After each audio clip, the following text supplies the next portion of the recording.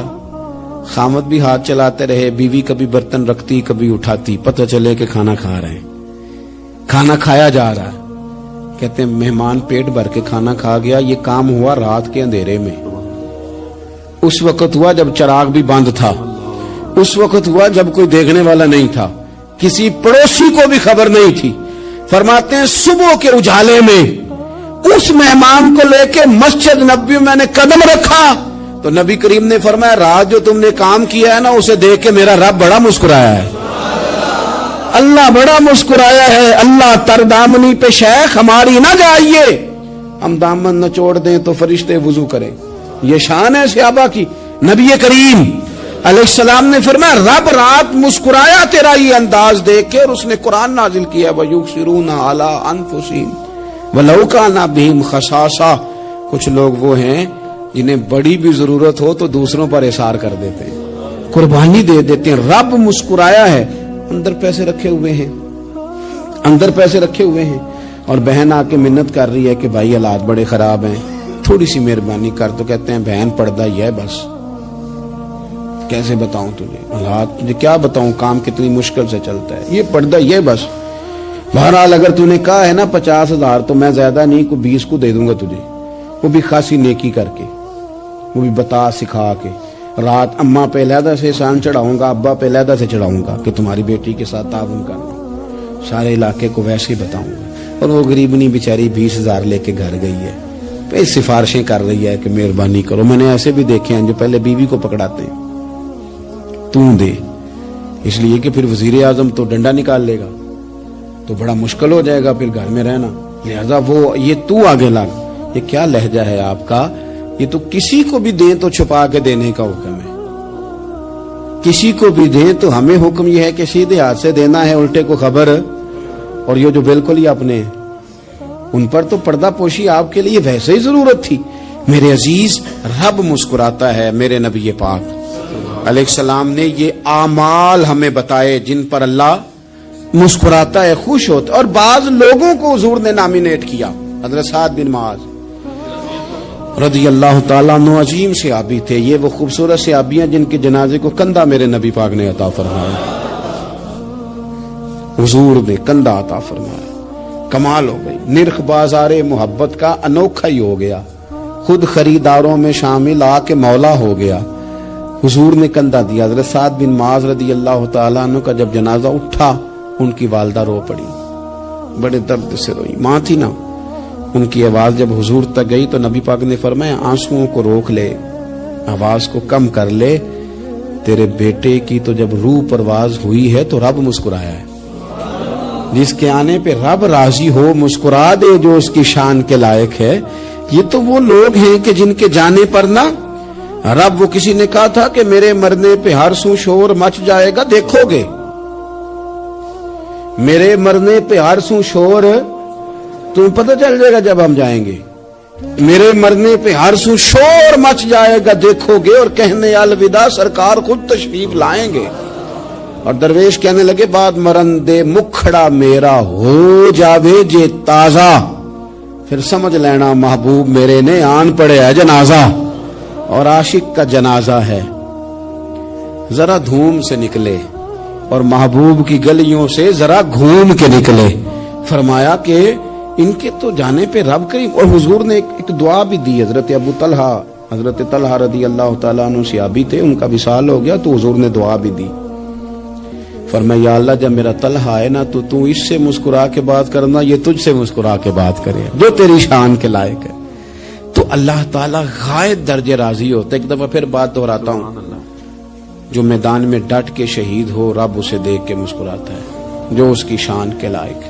جو توبہ صحیح کریں سچی کریں رب انہیں دیکھ کے مسکراتا ہے جو اس کی شان کے لائق ہے. جو نماز کے لیے صفیں بنائے رب انہیں دیکھ کے مسکراتا ہے. جو جہاد کے لیے صفیں بنائے رب دیکھ کے مسکراتا ہے.